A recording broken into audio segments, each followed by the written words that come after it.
Kia Bungo 3 4x4 double cab. Kay 4x4 man ni siya guys, original single tire ang niyang likod. Tapos ang kini nga setup is plain lang, candy tone red ang niyang color. Tapos kada yung mga ligid guys, original gyapon na siya sa Korea. Surplus lang ang tire ana. Then wala na tayong mga chrome accessories o ang stickers is LTO required lang. Then mao ni ang ato ang porma sa iyang first door. So naka 4-wheel drive na, walay conversion sa iyang steering, original left-hand drive siya.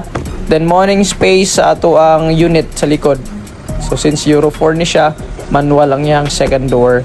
Tapos ang iyang cargo bed is 6 feet, naka timing belt kay Kia ni J3 3.0 ang makina o gang sa likod na natay canopy with railings. So kini shapil na po ni sa rehistro nanay trapal para safety ug dili mabasa atong mga karga. Since single tire na siya, isa ra tong spare tire ug ang iyang first door is automatic ang iyang window.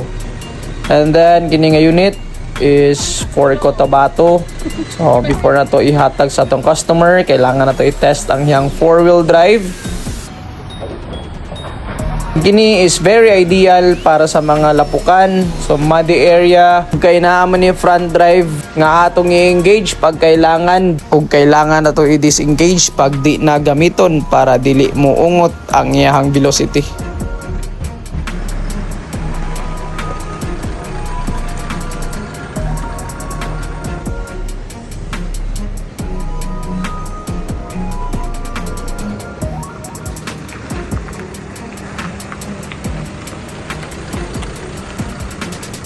Padulong ni siya og Pulumulok South Cotabato. Salamat kayo sa pagsalig ug amping kanunay sa inyong biyahe.